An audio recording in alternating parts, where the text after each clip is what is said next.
Hello friends, কেমন আছো তোমরা সবাই? আশা করি ভালো আছো। আমি অনেক ভালো আছি। তো পাওভাজির রেসিপিটা দিব বলেছিলাম তোমাদেরকে, তো তাই আজকে ভিডিওটাকে কন্টিনিউ করলাম। তো তোমরা দেখতেই পাচ্ছ আমরা এখানে কি কি ইউজ করেছি। তো এখন দেখলে যে বাটার আমরা প্যানের মধ্যে দিয়ে নিলাম, ওটাতে শিমলা মির্চি দিয়ে ভালো করে এটাকে মিক্স করে নিলাম।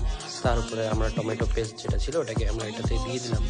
তারপর আমরা যেটা ভেজিটেবলস বয়েল করেছিলাম, আলু, গাজর আর হলো বিটরুট, এটাকে ভালো করে স্ম্যাশ করে তারপর এটাতে আমরা পাওভাজি অ্যাড করলাম মশলাটা।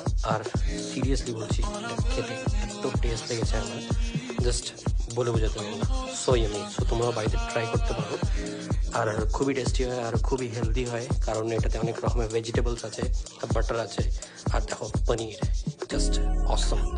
আর এখানে আমরা সব কিছু আমুলের ইউজ করেছি, এটা ফ্রেশ ক্রিম তোমরা দেখতেই পাচ্ছ। দেখো এটা দেওয়ার পরে এটা কালারটা আরও ভালো চলে আসলো। তো ভিডিওটা কেমন লাগলো কমেন্টে অবশ্যই জানাও। Thank you.